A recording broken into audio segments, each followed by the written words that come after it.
Olá, bem-vindos. Mais uma vez, Canal Tejanos, com o programa É Agora. Mais um programa do É Agora com, nesta feita, Amílcar Malhó. Amílcar Malhó, e a propósito do Festival Nacional de Gastronomia que está a decorrer na Casa do Campino durante esta semana, e aproveitamos também o Canal Tejanos para falar um pouco sobre estas temáticas, não só da gastronomia, mas também do vinho, a que o Amílcar está ligado. Obrigado, Amílcar, bem-vindo. Tu, jornalista, diretor de um jornal de sabores, confrade em várias confrarias, professor das escolas de hotelaria, também colaborador da Ação Municípios Produtoras de Vinho. Quando é que começaste com esta área? Olá, boa tarde, obrigado pelo convite. Vamos então à nossa conversa. E quando comecei? Bom, eu comecei por gostar de comer e gostar de beber. Depois aprendi a gostar de gastronomia. Às tantas parece que estou aqui a baralhar-me, mas já lá voltamos então. Sim. Depois disso, sou jornalista há bastantes anos. Aliás, neste momento estou reformado, embora continue a ter atividade, desta vez até uma atividade cada vez mais centrada na minha colaboração com a Associação de Municípios Portugueses do Vinho. Digamos que do ponto de vista jornalístico, puro e duro, como costuma dizer-se, já tenho pouca atividade. Ao nível também da docência das escolas de hotelaria, também interrompi a minha atividade, parei com ela. Continuo a participar em colóquios, em júris de concursos, nessa atividade relacionada com o conhecimento que fui adquirindo e, no fundo, é um pouco o prazer, o gosto, o gozo que isto dá, é nós irmos acumulando conhecimento e agora temos a oportunidade de ir partilhando esse conhecimento. Portanto, jornalista sim, docente ou professor na área de cultura gastronómica também, outras coisas ligadas a esta área, mas agora fundamentalmente em colaboração com a Associação de Municípios Portugueses do Vinho e também, sobretudo, na área da gastronomia, porque temos uma secção de gastronomia e é sobretudo nessa que eu atuo, embora também, inclusive, participe em concursos, como júri, em concursos de vinho. E agora, se me permites, Sim. eu gostaria de voltar ao início, aquela questão de comecei a gostar de comer e depois comecei a gostar de gastronomia. Sim. Porque eu acho que é interessante, à partida, termos em atenção o seguinte: há uma grande confusão entre alimentação e gastronomia. Eu atrevo-me a dizer que são duas coisas diferentes. E não, o que eu vou dizer é uma forma muito simplista de colocar a questão, mas era normalmente aquilo que usava com os meus alunos na primeira aula, que é, há uma diferença entre alimentação e gastronomia. Alimentação é comer para viver. É básico, toda a gente sabe. Precisamos de comer para vivermos. É o nosso combustível. Isso é a alimentação. E nós vamos ali, por exemplo, estamos a trabalhar e vamos ali em frente à snack bar, olha, arranjo-me uma sandes. Uma sandes, qualquer coisa. E para beber, pode ser isto ou aquilo. Não fazemos grandes questões. Precisamos de nos alimentar. Ou então levamos o lanche, alimentar. Outra coisa é a gastronomia. Então, alimentação é comer para viver, gastronomia é comer para ter prazer. E eu poderia acrescentar aqui também para dar prazer, no caso dos cozinheiros, ou dos chefes, se quiserem, no caso de quem produz produtos alimentares considerados gastronómicos. No fundo, a gastronomia, porque quando nós vamos almoçar ou jantar ou comer um petisco, normalmente vamos almoçar. Como estava a apetecer hoje era aquilo. E começamos a idealizar. Chegamos lá, se não há, substituímos por outra coisa. Normalmente perguntamos, se não conhecemos o prato, perguntamos o que é que ele contém. E depois ficamos na expectativa de ver o prazer que nos vai dar aquele alimento. E saboreámo-lo e achamos que falta sal, ou que tem coentros a mais, ou que a textura da carne está demasiado passada, devia ter cozido um pouco menos, o bacalhau não lasca em vez de... e fica desfiado. Tudo isto é a apreciação e é a procura do prazer no ato de alimentar. E depois temos a harmonização, o vinho que dá ou que não dá. E depois temos outra questão importante, que no caso da alimentação podemos comer sozinhos, o que interessa é comer e o estômago ficar quietinho. Mas no caso da gastronomia, nós muitas vezes também escolhemos quem é que vai estar à mesa connosco. Quer seja num jantar romântico, e obviamente que escolhemos, quer seja num grupo de amigos. Portanto, escolhemos, porque isso também faz parte do ato gastronómico. E fiquemos por sim. E é isso que preside, e no teu caso, deu alento a andares nestes ambientes, eu diria, neste caldo cultural em que, entre a gastronomia e o vinho, vais fazendo o teu percurso. Precisamente. Caldo cultural. Disseste muito bem a propósito de cozinha, caldo. Sim, exato. Quanto melhores ingredientes esse caldo cultural tiver, melhor fica. É, de facto, é exatamente o começar por gostar de comer e beber, não é? E depois querer ir mais além, que é o saber. Cá está, o saber para ter prazer. Até porque o saber aumenta o prazer. E portanto, é isso, é o ir estudando. Comecei por fazê-lo do ponto de vista jornalístico. Aliás, tive aquele período de 6 anos quase a fazer televisão dedicada à gastronomia, neste caso à gastronomia e aos produtos alimentares, porque íamos de terra em terra mostrando e falando dos produtos alimentares e depois também do produto gastronómico e da sua essência como produto gastronómico. E isso foi-me dando conhecimento, foi-me dando aprendizagens. As próprias confrarias, algumas, têm alguns levantamentos interessantes que nos permitem perceber a origem do alimento ou do prato, a relação com o território. No fundo, como se diz hoje, e na minha opinião bem, o terroir, porque o terroir não é apenas em relação ao vinho, o terroir é um conjunto de fatores que identificam o vinho é mais utilizado, mas também o produto comestível com aquele território. E aí pode estar as características do terreno, o sol, a pessoa que cultiva, a pessoa que faz aquele produto, porque de uma para outra há formas diferentes de o fazer e isso também dá um produto final diferente. Portanto, tudo isso e mais ainda é que compõe o tal terroir. E foi, como dizias, foi um constante aprendizado e continua a ser, naturalmente, um constante aprendizado, mas isto tudo depois começa a ser um pouco viciante. Quanto mais tu sabes, mais queres saber. De onde é aquele prato, como é que nasceu. E depois é a grande confusão, quando se estuda a origem de um prato, aparecem-nos, mesmo nas pesquisas, aparecem-nos 5, 6 versões diferentes.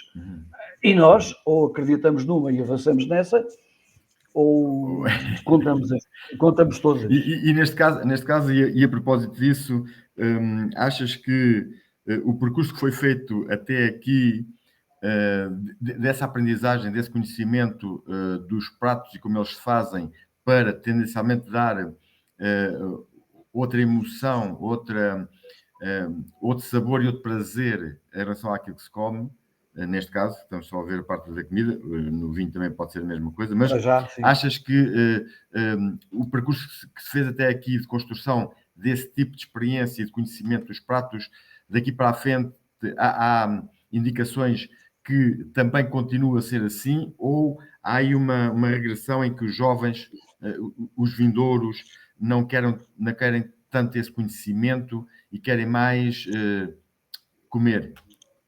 O que é que pensas disso? Penso que nos últimos anos, eu diria nos últimos 4, 5 anos, há... eu outro dia até dizia isto, meio a brincar, eu penso que está a ver com a gastronomia, sobretudo a gastronomia tradicional, um pouco o que está a ver com o fado. Tu lembras-te que há 15, 20 anos dizia-se o fado acabou, os jovens não querem fado, isto acabou. Sim. A verdade é que neste momento tens o fado com uma pujança enorme e são os jovens que lhe estão a dar. Só que depois tens aqueles que gostam do fado tradicional, do fado vadio, de um fado já mais canção, da Ana Moura, de outros que andam ali à volta, mas que fazem coisas lindíssimas.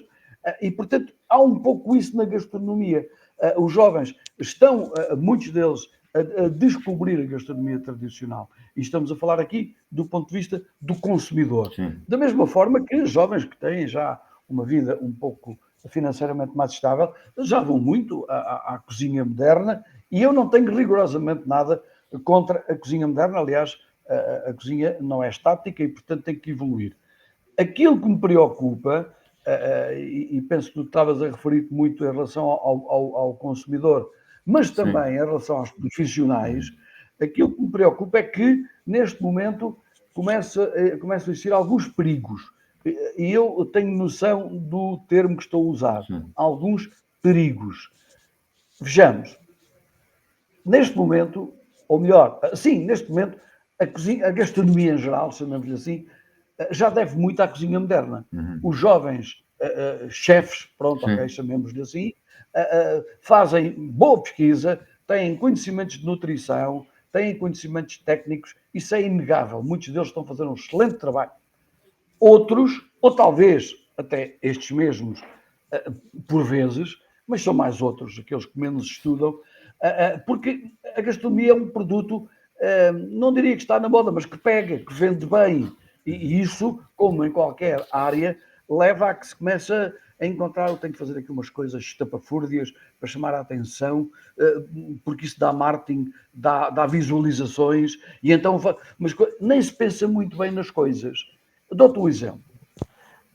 Agora há muito o bacalhau, todos conhecemos o bacalhau à Brás, é um dos mais conhecidos a nível nacional. Sim. Eu diria que, embora tenha sido um tal Brás a criar o prato, ele é um produto nacional, é um prato nacional, melhor dizendo.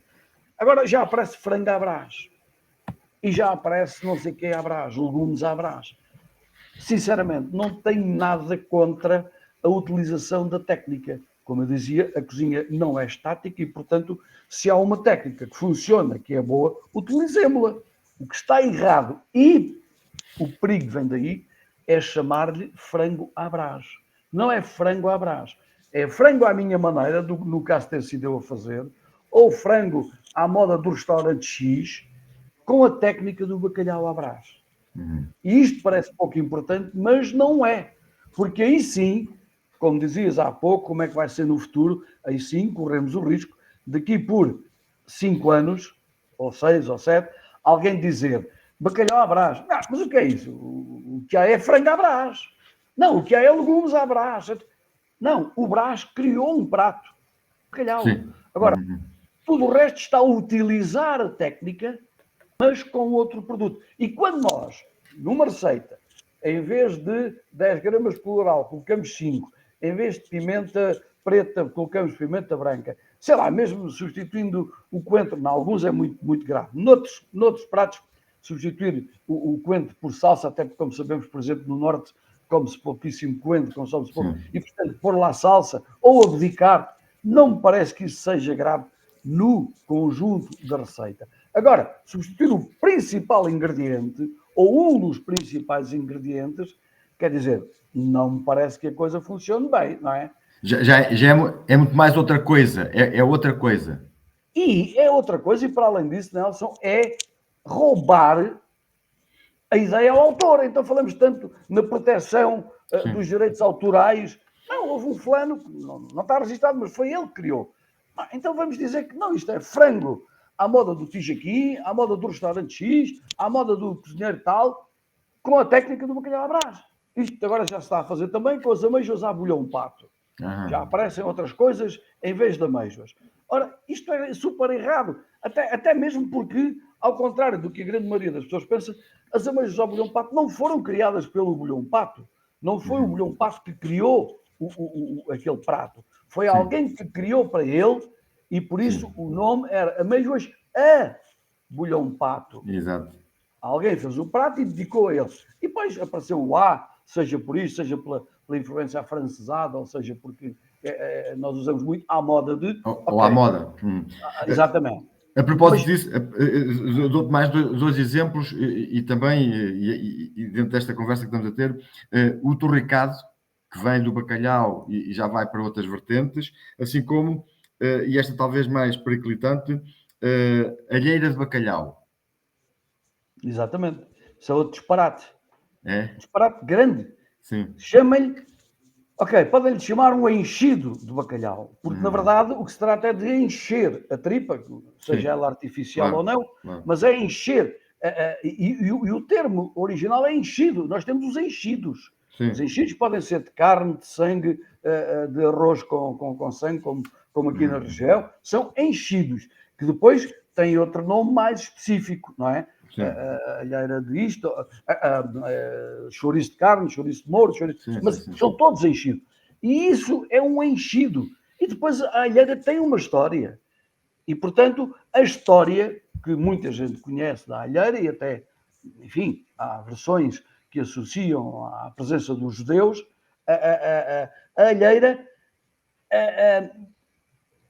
existe, que na altura até era com carne de frango apenas, Sim. não é? Entretanto, depois começou-se a misturar um pouco de gordura de porco. Agora, passar de carne de frango ou eventualmente com gordura de porco para bacalhau, não faz sentido. Isto não é uma questão de e os velhos que não. Não. Como é que é? Venha a modernidade. Mas como é que é isso? Como é que encaras isso? Não, acho que é uma agressão e é mais um perigo para o futuro. É mais um perigo para o futuro. E olha, deixa-me dar-te aqui um outro exemplo muito mais prático e que justifica esta minha preocupação. Aqui há uns tempos, até nem foi para o Turismo de Portugal, foi para a Associação de Cozinheiros Portugueses Profissionais de Portugal. Aceitei participar no módulo de Cultura Gastronómica, numa ação de formação para pessoas que têm restaurantes pelo mundo. E um dos alunos tem um restaurante em Inglaterra, agora não me recordo o nome da cidade, por acaso recordo-me que ele saiu de Setúbal, ele foi de Setúbal, que ele contou-me isso, mas pronto, está numa cidade inglesa, e eu estava a dar precisamente esta matéria, e a dizer-lhes, olha, gostaria de saber, não sei se vocês sabem, mas em Portugal, agora em Lisboa, há uns pastéis de bacalhau que têm queijo da serra lá dentro, e isso, tá. E ele diz, professor, espera aí, que já sei do que é que você está a falar. Eu ainda não provei isso, ainda não. Mas tive uma coisa aqui, ele disse, uma cena aqui no meu restaurante e tal. Então lá me contou, então o que é que foi? E vão lá muitos portugueses, mas também muitos ingleses. Então foram lá um grupo de 3 ingleses, um dos quais tinha vindo a Portugal há relativamente pouco tempo. E começaram por pedir uns pastelinhos de bacalhau para começar as hostilidades gastronómicas. E o tal que tinha estado em Portugal, chama-o e diz, desculpe lá, mas isto não é pastel de bacalhau. Não é pastel de bacalhau como se faz lá em Portugal. O homem ficou estarrecido, até porque acho que ainda não tinha tido conhecimento desta versão. Ficou estarrecido. Não, desculpe lá. Isto a minha avó era assim que fazia, isto é como fazia a minha avó. Até são feitos à colher e tudo. Não. Eu vi lá, uma casa enorme, com filas de pessoas a comer aquilo, e tem queijo da serra dentro. O homem ficou completamente doido com aquilo, depois já telefonou para cá e lá disse, sim, há uns tipos em Lisboa que fazem. Agora repara, para resumir, o perigo é este. É que daqui por uns anos, pastel de bacalhau, desculpe lá, tem que ter queijo, senão não é. Percebes? Sim. Há brás, não, tem que ser frango, senão... Na lógica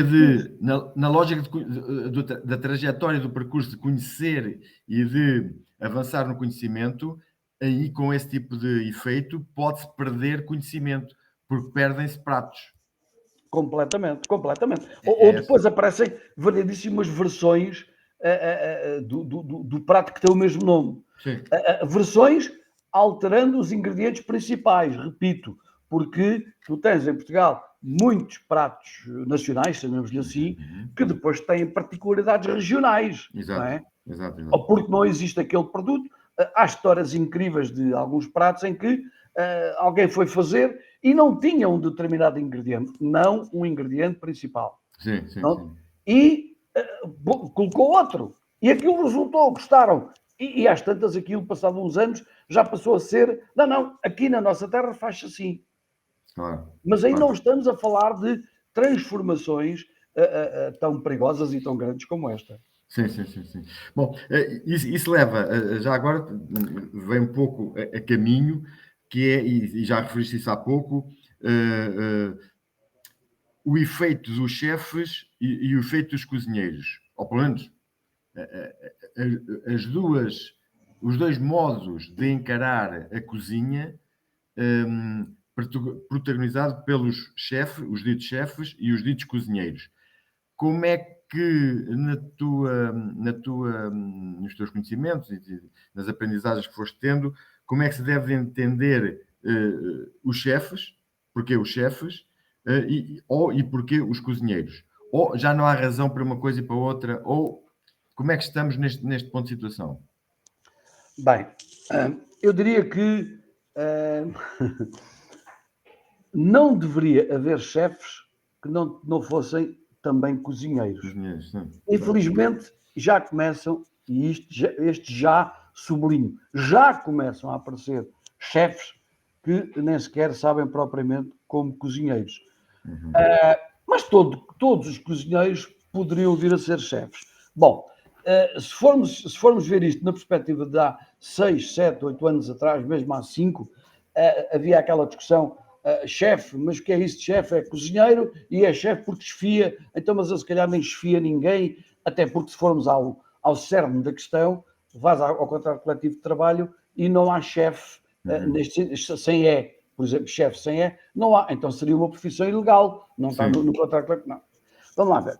Na verdade, quando começam a aparecer os chefes, é uma tentativa de internacionalização de alguns cozinheiros, também podiam ser chefes, porque eu acho que a pessoa, desde que tenha um subordinado, já se pode autonomiar chefe. É chefe, pelo menos, daquele. Pode ser chefe de 3, 10, de uma brigada de 20, mas é chefe. Mas este chefe sem E pretende designar o profissional de cozinha que tem determinado... repara que este chefe inicialmente era, e curiosamente estou a olhar pela janela, estou aqui no Festival Nacional de Gastronomia de Santarém, estou a ver a rua, estou a olhar para a janela e estou a ver passar 2 chefes um ao lado do outro, curiosamente. Vê-se logo que são chefes pela indumentária, pelo nomezinho e não sei o quê. Na cozinha tradicional, não há grandes preocupações. Até há muita gente que prefere continuar a ser chamado de cozinheiro. Já começam a aparecer também na cozinha tradicional jovens que saíram da escola e que fazem questão de se designarem por chefes.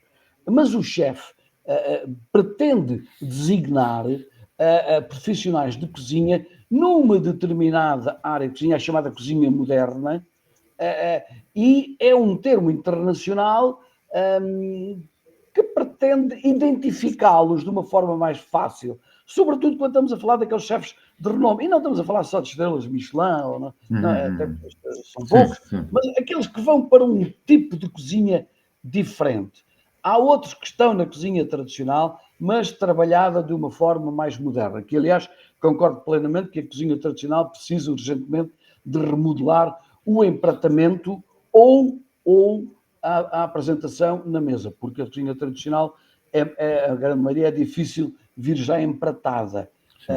Alguma nem fazia sentido que viesse. Mas, portanto, é preciso. Agora, o chefe já não... Não, de facto, o chefe tornou-se uma moda. O chefe é uma espécie de Ronaldo. Todos os miúdos que jogam futebol querem jogar na posição do Ronaldo para terem a possibilidade de dizer este miúdo é quase tão bom como o Ronaldo, este miúdo vai ser um Ronaldo. E, portanto, quando começam a aparecer os primeiros chefes e a haver uma aceitação e uma divulgação do termo, naturalmente que o miúdo, quando sai da escola, um objetivo é ser chefe. É claro que ele diz, o meu objetivo é ser um bom cozinheiro e depois integrar ali a área dos chefes, que é já numa outra área. Continua a haver ainda alguma confusão, mas nem me parece que esse seja um problema da nossa cozinha. Sinceramente, até porque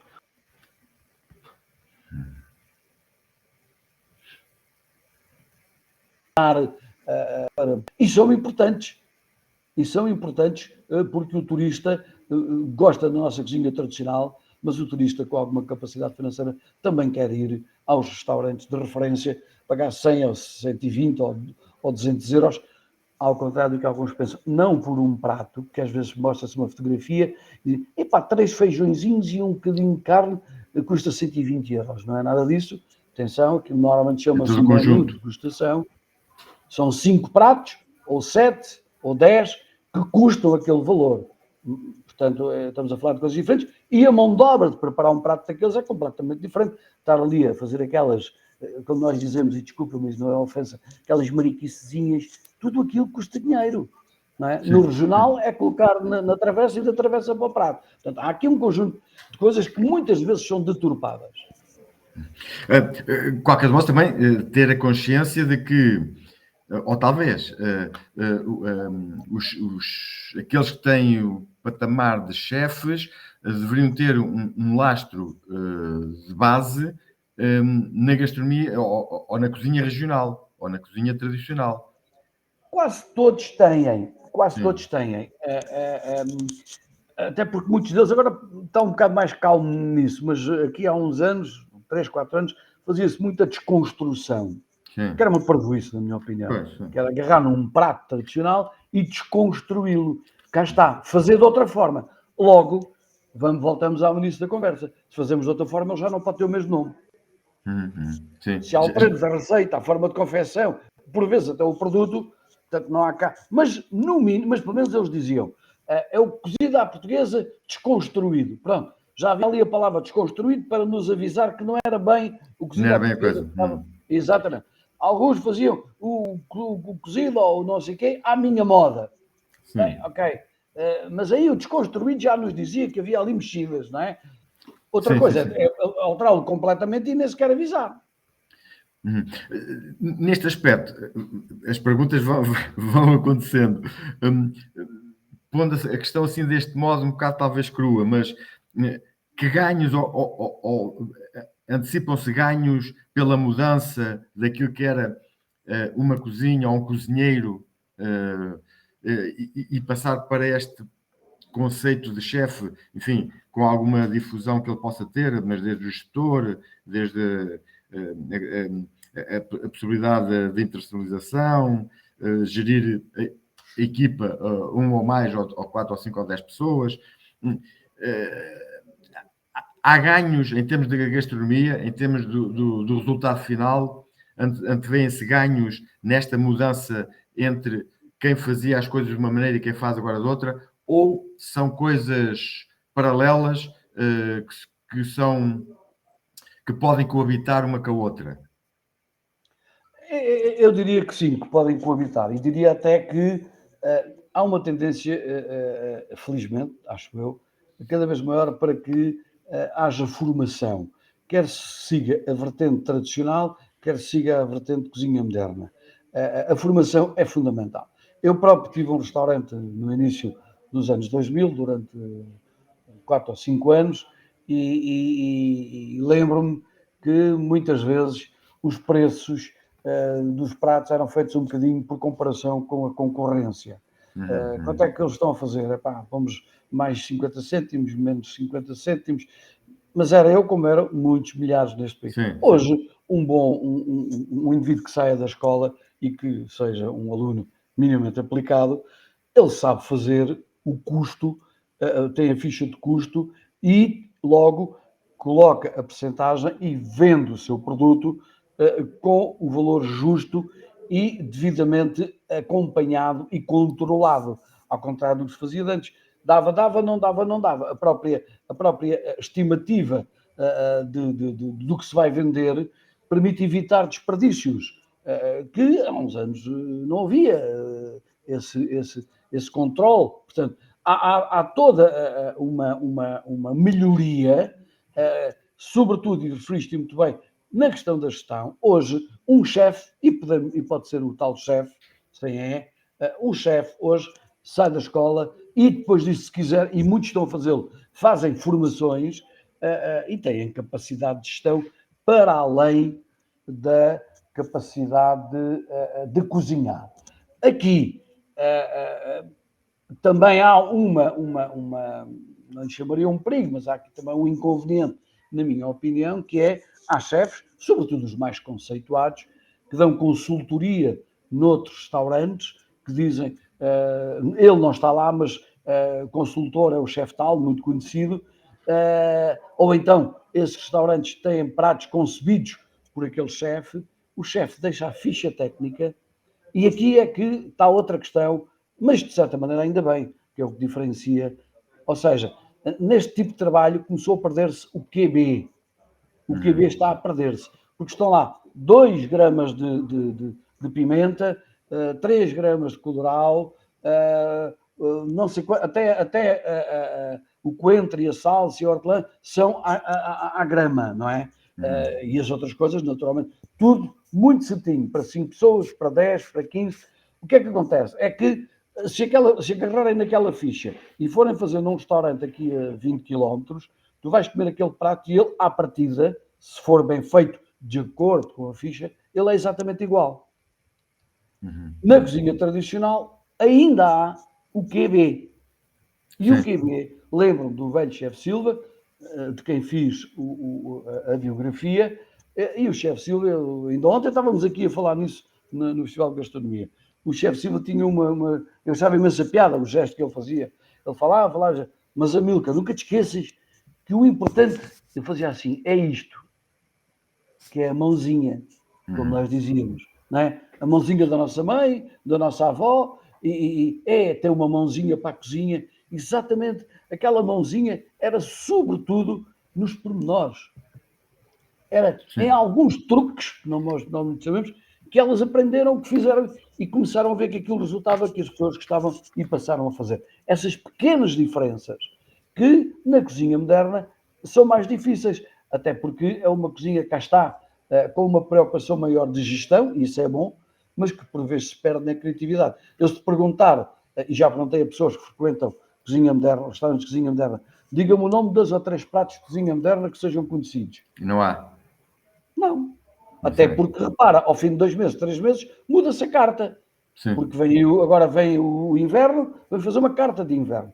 Que são pratos criados, são pratos... E esta questão é importante que o consumidor também perceba. A cozinha moderna é criativa, cria pratos.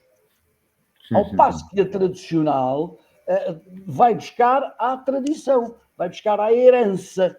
Poderá depois fazer-lhe adaptações, deve avisar sempre que é uma adaptação, poderá fazer adaptações, e muitas vezes até adaptações à nova realidade, porque a forma como se fazia há 100 anos, inevitavelmente mudou. Sim. Há alguns produtos que existiam há 100 anos também já não existem da mesma forma. Portanto, há sempre essa necessidade de adaptações. Para tentar resumir este ponto, as cozinheiras, os cozinheiros estão condenados sem ter a visibilidade que vai sendo dada aos chefes? Eu não diria que estão... Não, porque repara uma coisa. Mais uma vez temos que fazer uma memória de há 10 anos. Rewind. Há 10 anos, 2 dúzias, 3 dúzias de chefes conhecidos iam à televisão, faziam isto, faziam aquilo, eram capas de revista. Hoje há cada vez mais blogs, sites dedicados à cozinha, à gastronomia. E já não aparecem só esses. E hoje qualquer restaurante médio tem um site, tem uma página de Facebook, apresenta a fotografia do seu cozinheiro. E se ele faz um determinado prato muito bem, faz-se questão de apresentar a fotografia. O nosso cozinheiro tal prepara para si. Portanto, começa a haver também, talvez não na mesma dimensão e proporção, mas começa a haver também as novas capacidades de comunicação, começam a apresentar os cozinheiros quase como vedetas a alguns deles. E, portanto, essa visibilidade é cada vez maior. Há 15 anos tu tinhas restaurantes de cozinha tradicional que tinham aquele boneco do velho cozinheiro gordo com o barrete na cabeça e tal. Hoje tu tens restaurantes em que à porta está uma fotografia do chefe cozinheiro. Ele próprio, do que está lá na cozinha. Portanto, as coisas mudaram. Sim, e o que não é mau, o que não é mau. Olha, deixa-me só começar aqui a enverdar por outras lógicas e também mais locais. Quando é que tu chegas ao contacto com o Festival de Gastronomia? Eu sou do. Caramba, agora é que é mesmo aquela coisa de termos idade, não é? Pois, Quando eu exato. sou do tempo, eu sou do tempo. Exato. Aliás, tu também, Sim, sim, sim. das regiões de turismo, não é? Exato, Eu exato. comecei a vir, até como jornalista, comecei a vir exatamente quando havia regiões de turismo, havia os tais almoços proporcionados por cada uma das regiões, etc. Uhum. E, portanto, tenho acompanhado, tive 2 ou 3 anos depois sem vir, mas tenho acompanhado, e nomeadamente acompanhado esta alteração que o festival, inevitavelmente, tem vindo a conhecer. Sim. Essas alterações têm dado sempre posições de uns, de outros, para um lado e para o outro, com mais uma vírgula, um ponto final. Tu que tens acompanhado, como dizes, este desenvolvimento de modelos desde há 15 anos para cá, para aí, sei lá, o que é que te parece? Se quiseres, do ponto de vista mais técnico ou do ponto de vista mais do público? Sendo que o público aparentemente é menor atualmente do que já foi em tempos. Sim, mas o público é menor, não especificamente pelas alterações que se têm verificado. Algumas delas eram inevitáveis, mas sobretudo porque tu tens hoje muitíssimo mais eventos de gastronomia e de vinhos. Sim, sim, sim. São muitos, eu diria até que já são demasiados. E, portanto, tu, há 40 anos, tenho 43 anos, tenho 42 edições, há 40 anos havia meia dúzia. Sim. E este aparece como nacional. Portanto, Exato. é num só local a cozinha, a gastronomia de vários pontos do país. Isso manteve-se durante alguns anos, depois, inevitavelmente, começam a aparecer outros, muitos deles filhos diretos, uns indiretos, mas alguns filhos diretos deste. O próprio Abreu, que já não está entre nós, fomentou alguns. Estou-me a lembrar na terceira, na Praia da Vitória, onde eu já fui várias vezes. Foi ele que avançou com aquele e com outros. Um pouco é este modelo, com algumas alterações. E, portanto, ele foi-se transformando. Inevitavelmente tinha que se transformar. E quando, agora menos, mas quando se começou a colocar aqui a cozinha moderna no festival, houve vozes, estão a estragar isto tudo, agora estão por aqui a cozinha moderna, aquela malta. Meus amigos, a cozinha moderna faz parte da gastronomia portuguesa e acabou. Faz parte. Não vale a pena estarmos. Faz parte. E há clientes para ela. Agora, se há tantos clientes que justifiquem uma aposta muito grande, bom, aí é a organização que tem que analisar o assunto. Eu dou-vos um exemplo. O ano passado eu próprio escrevi um artigo em que manifestei, foi um artigo de opinião, manifestei agrado por terem criado aqui, o ano passado já houve, este ano também, nós continuamos a ter a tal zona das cavalariças com os 8 restaurantes de cozinha tradicional, mas há uma área antes que tem chefes modernos, com alguns pratos até relativamente conhecidos, sei lá, um arroz de lapas, cá está. O arroz de lapas não tem mal nenhum em que seja feito de forma diferente, não é propriamente um prato de autor, faz-se em todo lado onde haja lapas e onde haja arroz, não é? Exato. Mas pronto, é só para dar um exemplo. Mas existe aqui, agora, é verdade, e não vale a pena escamotear, por muita simpatia que eu tenha pela coisa, tenho que ser honesto. É verdade que nós, ao 12:15, começamos a ter restaurantes como o Torres e outros, ao 12:15 já cheios, e os outros vão enchendo. Ali na componente mais moderna, isso não acontece. Há pessoas, naturalmente, que optam por até porque aquilo são pequenas doses, Porções.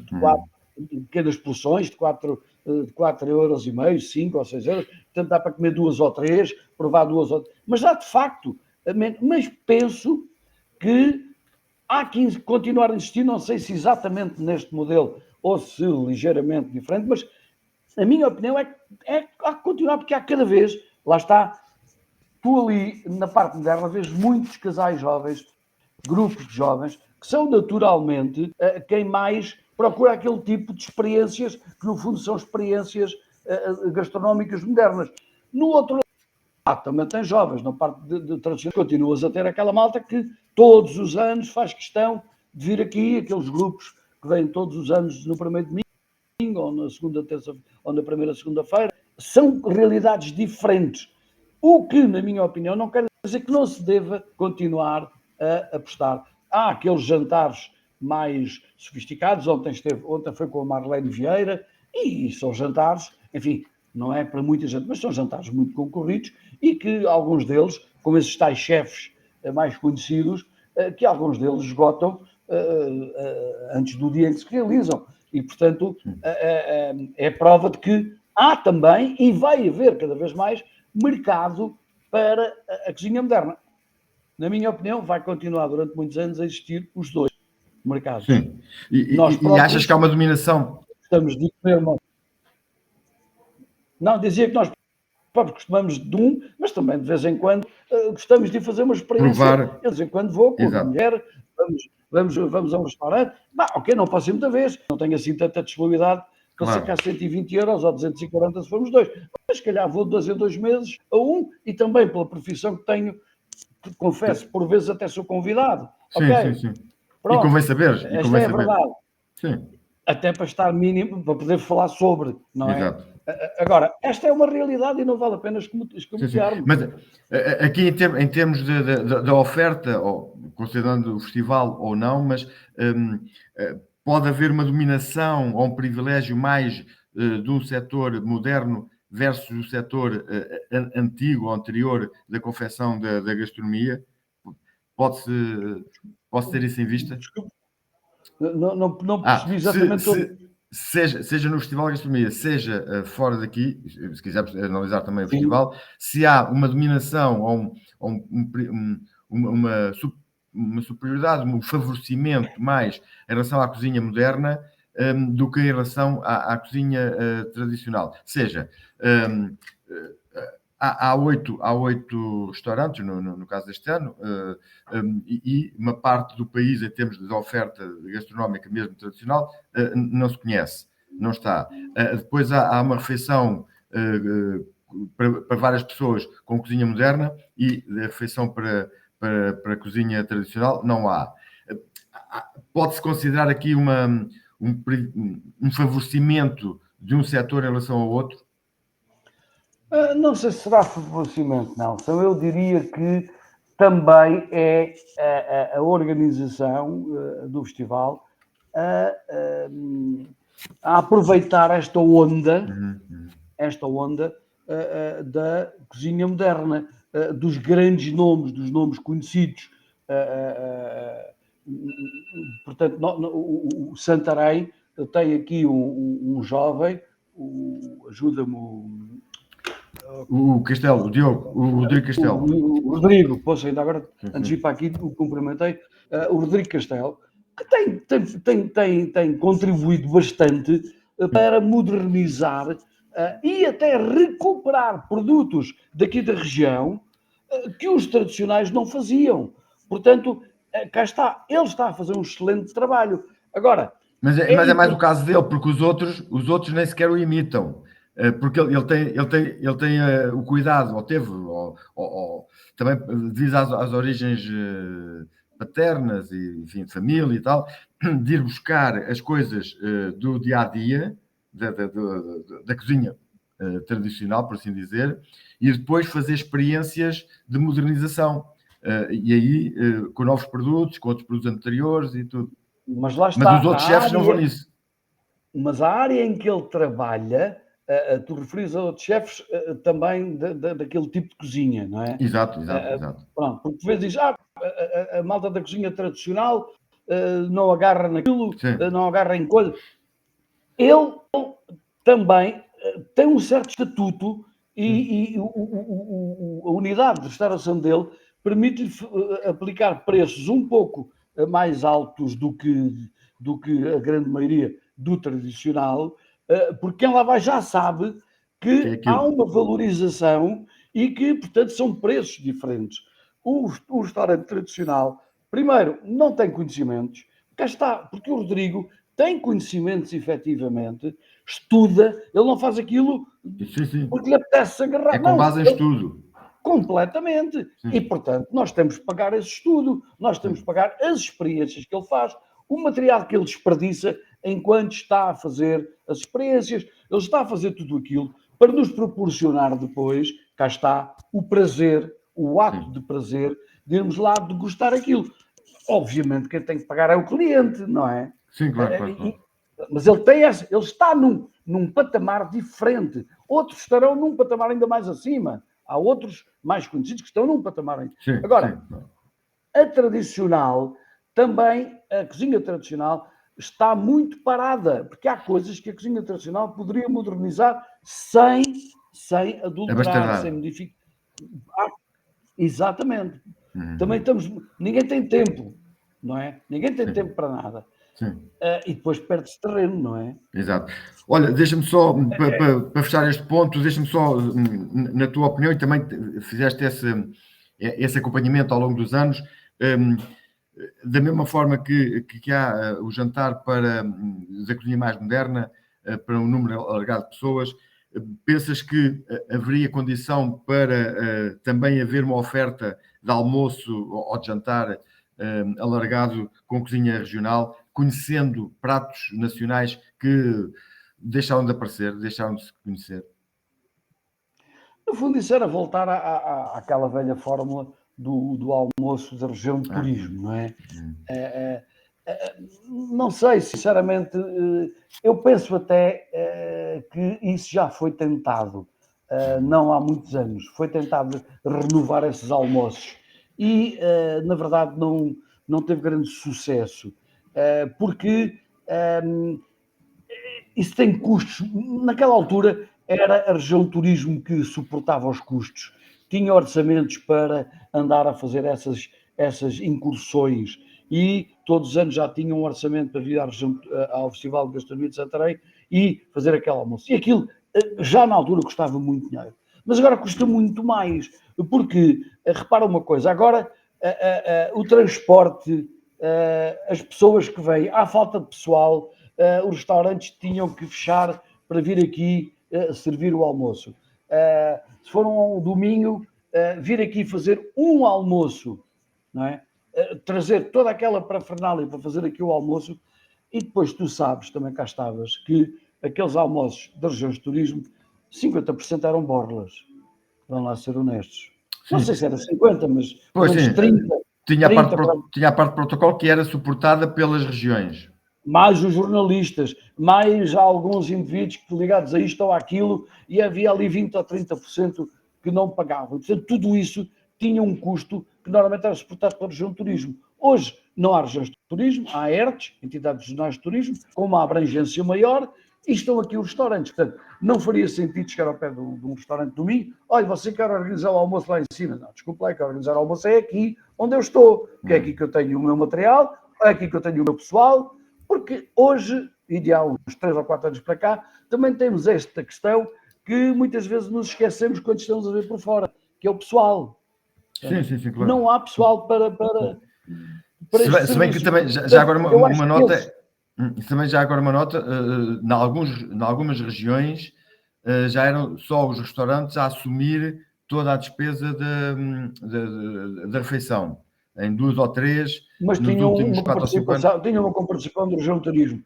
Nos últimos 4 ou 5, mas normalmente era a região de turismo. Eu sei que havia regiões de turismo. Estava no orçamento. As regiões começaram a aliviar esse peso. As regiões começaram a aliviar esse peso. E foi aí que isto começou a descer e chegou uma altura em que deixou de se fazer. Exatamente. Porque não era viável. É exatamente isso que estás a dizer. A partir do momento em que as regiões não assumem, só pelo restaurante, o restaurante inclusive dizia à organização, desculpe lá, eu vou, mas tem que me garantir X. Não é? Sim, e para todos os efeitos, perdeu-se alguns pratos que aí eram conhecidos, ou mesmo nas tasquinhas, quando elas eram em maior número, não é? Mas deixa-me só, estamos também já na parte final. Diz. Força. Se calhar não estava a dizer, se calhar está na altura de bebermos um copo, não? Pois, exatamente. tudo Aqui bem? é água, aqui é água, não podia ser Sim, vinho. sim, tudo bem, eu nem por isso, mas de qualquer modo, passamos para o vinho, era isso. É isso, era Um, isso. Era a e deixa. passando para o vinho, agora um pouco mais rápido, mas de qualquer dos modos, na tua visão também, nesse acompanhamento que tens feito também nesse setor, como é que tens visto essa evolução dos nossos vinhos em termos nacionais, mas puxando às regiões, sei lá, se o Minho estava num setor, num patamar e agora mantém-se ou não, se o Alentejo estava e se está noutro patamar, se o Ribatejo, enfim, que ideia tens ou consegues ter em termos nacionais desse desenvolvimento que as próprias regiões, em termos dos vinhos, têm para a oferta? Olha, mais uma vez, a formação tem sido fundamental. Sim. Absolutamente. Eu até te posso dar o exemplo que conheço ainda mais, que é na minha zona de Palmela. Muitas adegas, chamemos assim, das empresas daquela região, não existiriam hoje se os filhos dos donos não tivessem ido estudar enologia e cá está, muitos dos indivíduos que estudaram enologia têm hoje conhecimentos e formação de gestão, que também não existia. Aquilo era um bocado por intuição, não é? As empresas cresciam e era por intuição. Se vendiam muito, aquilo ia dando. Se começava a baixar as vendas, ninguém percebia porque é que era, não é? Veja-se o caso, quando o Alentejo começa a dar aquele boom, Palmela, a região de Palmela, ficou atarantada, não é? Não estavam à espera. Só para dar um exemplo que eu acompanhei mais de perto. Exatamente porque não estavam preparados.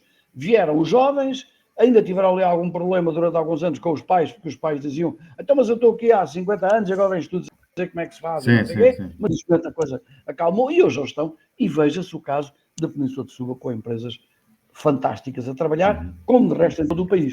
As próprias adegas cooperativas, inevitavelmente, algumas fecharam, quase todas não tinham estrutura, aquilo era uma estrutura quase amadora, não é?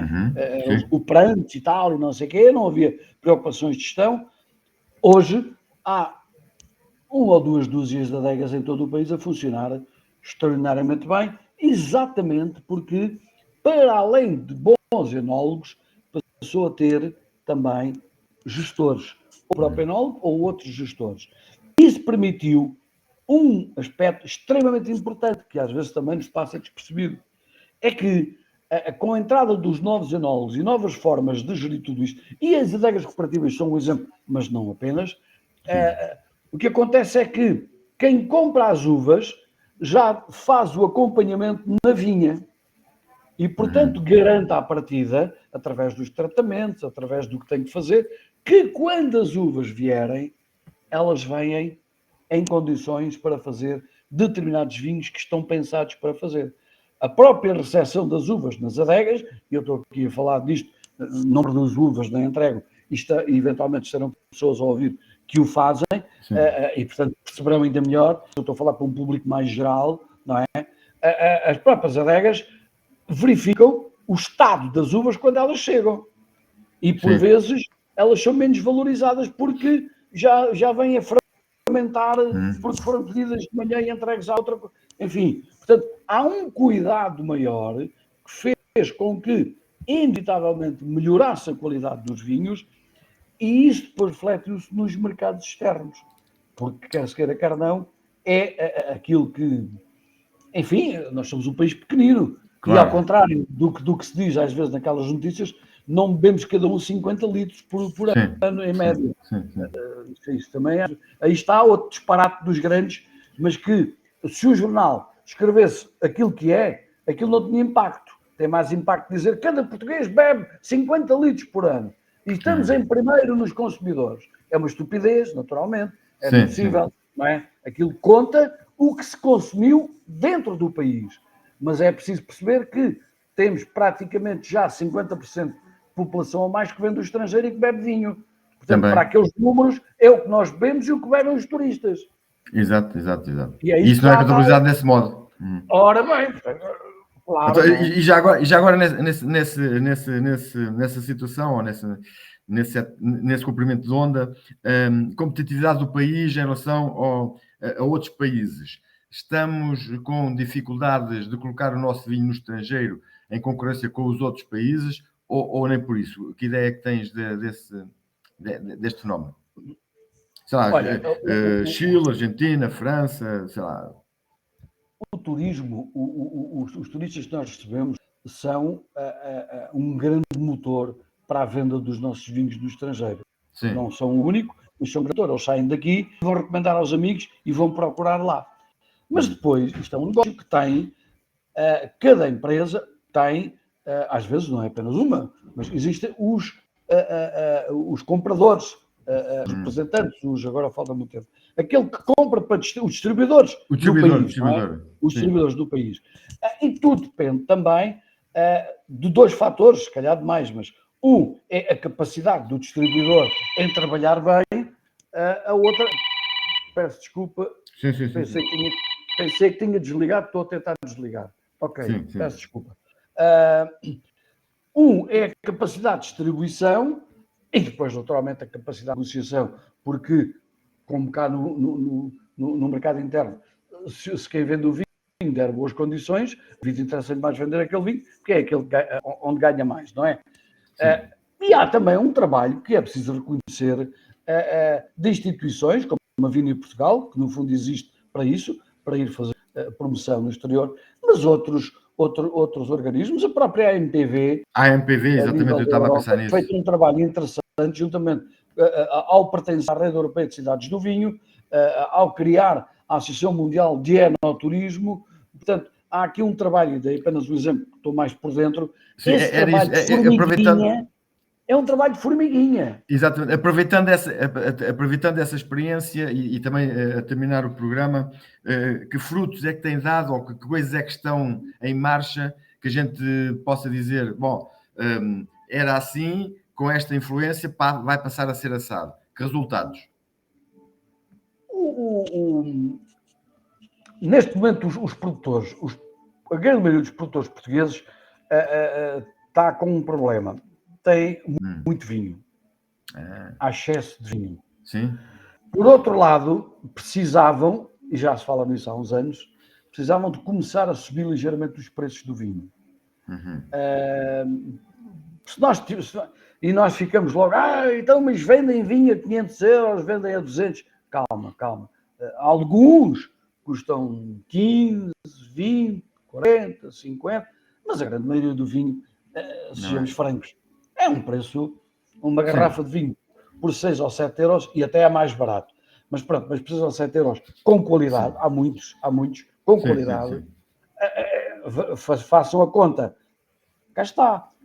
Ao vidro, à rolha, ao rótulo, ao transporte e depois finalmente ao líquido que se põe lá dentro. Mas é que quando se põe lá o líquido dentro, é preciso pensar que já houve um ano de trabalho na vinha. Exato. Fazer as caldeiras, enxofrar, podar. Há todo um conjunto de custos que depois aparece na garrafa. E na verdade, nós, em termos mundiais, somos dos que vendemos vinho relativamente mais barato.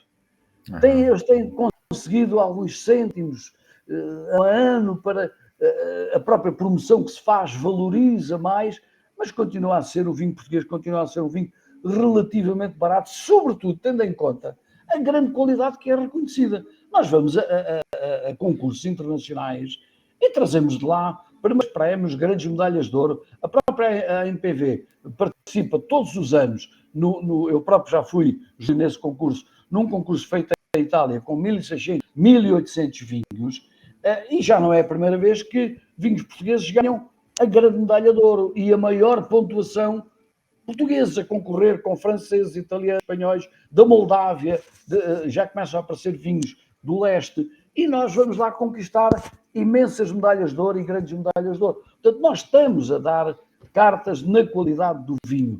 Agora, há, de facto, neste momento, um clima de alguma incerteza relativamente a algumas empresas produtoras, porque onde é que vão pôr o vinho? O que é que vão fazer ao vinho? A tendência é, se há muito, vamos vender mais barato. Sim. Mas vender mais barato, qualquer dia é vender a perder dinheiro. Porque nós temos que pôr os custos todos, não é só o líquido, não é? Sim. O bag-in-box dá escoamento, O mercado angolano parece estar outra vez a reanimar, mas parou aí durante uns anos. O mercado angolano recebia muito vinho, contado o que se diz, não era o vinho mau, mas era o chamado vinho corrente, o vinho bag-in-box normal. Porque nós também, no bag-in-box, as pessoas continuam a ter ainda uma má imagem do bag-in-box. O bag-in-box é uma excelente embalagem.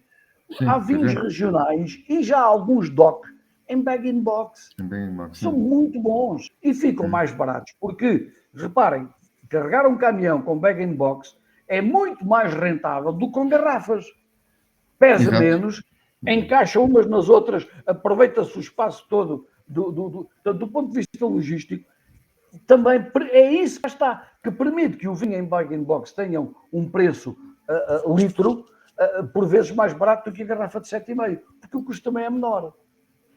Exato. Milcar, para terminarmos, de todos estes últimos anos da tua experiência ligada a este setor do vinho e de perceber como é que ele se vai desenvolvendo, o que é que prevês? Enfim, é sempre previsível, é sempre a tua opinião, mas para o futuro, vamos continuar nesta senda de internacionalização e tentar o escoamento de uma parte desse vinho, vamos ficar com eles em depósito, vai ter que se baixar o preço, há outros concorrentes internacionais que nos dificultam a vida. Qual é a tua percepção, tanto quanto possível, deste aspecto? Olha, aí confesso que não tenho grande conhecimento. Estás menos à vontade. Vou ouvindo de uns e de outros. Sim, e já há quem diga que temos que começar a apostar em exportar vinho. Já exportamos, mas pouco. É exportar vinho a granel, como fazem os espanhóis, que também mandam para cá imenso vinho. Bastante. E nem todo é mau, Nós há uma certa tendência. Mandam para cá o que é mau. Também mandam algum que não é assim tão mau, não é? Provavelmente temos que começar a exportar mais também. Mas o problema é que os outros também têm excesso. Exato, pois é isso. Os outros também têm. E estar a exportar a 1 euro por litro, cá está, com o transporte. Se calhar chegamos lá e perdemos dinheiro. Sim, Há quem fale em, pronto, mais uma vez, e se calhar é para isso que serve os Ministérios. O Ministério da Economia, o Ministério da Agricultura tem que intervir, ou através de queima para a aguardente, ou subsidiando, para ver se eles se aguentam. Agora, baixar preços não me parece que seja o caminho. Sim. Até porque depois, daqui por 3 ou 4 anos, se as coisas começarem a inverter-se, depois já ninguém, depois toda a gente, eu comprava este vinho a 3, agora está-me a 10. Baixar não me parece o caminho, tem outras soluções. Mas aí penso que terão que ser soluções, algumas delas, mesmo a nível comunitário, e já se andam a mexer nisso. Amílcar, estamos com a conversa terminada para o tempo que tínhamos. Agradecer mais uma vez o facto de teres estado, sim, devem estar a chamar também por ti. Ficamos por aqui. Amílcar Malhó, diretor do Jornal Sabores, jornalista que já foi, confrade, professor. Não, jornalista que continua a ser, não estou a exercer. Exatamente. Continua a ser, não estou a já exercer. Exatamente. Colaborador também da MPV. Foi a conversa sobre gastronomia, a propósito do Festival Nacional de Gastronomia, 42ª edição, também no setor dos vinhos, que também vai estando a colaborar. Dizer que este programa Tejanos termina por aqui. Quem esteve na moderação foi o Nelson Ferrão, na técnica esteve... Nelson, deixa-me fazer aqui um convite. Desculpe, dás-me licença. Diz. Fazer aqui muito rapidamente um convite. A Associação de Municípios Portugueses do Vinho, pela primeira vez no Festival Nacional de Gastronomia, tem um papel de grande importância a nível dos vinhos. Praticamente tudo o que tem a ver com vinhos está com a Associação de Vinho. Temos um espaço que é os territórios vinheteiros. Todos os dias vêm municípios de vários pontos do país com produtores para fazer provas. Temos conversas sobre o vinho. Temos às 18h30 a mesa de debate, onde temos uma tertúlia com 12 pessoas a falar da temática vinho. Temos espetáculos também à noite promovidos por nós, com artistas que participaram no Festival Nacional da Canção Rural de Santa Rosa. Portanto, nós temos um espaço, cá está, que fica entre a cozinha tradicional e a cozinha moderna. Exato. Era só para deixar a mensagem e o convite. Foi bom de lembrar, até porque também no programa as pessoas podem consultar e ver discriminadamente, dia a dia, os assuntos e os temas que vocês vão promovendo e aí Ou no também... Facebook, Municípios do Vinho, está lá tudo. Exatamente. Também da nossa parte, falta dizer isso, que estamos na página do Facebook do Tejanos e também no canal do YouTube e do canal X, antigo Twitter. Por hoje fica a conversa por aqui. Obrigado mais uma vez à Amilcar Malhó. Nós voltamos na próxima semana com outros assuntos. Daqui até lá, uma boa semana.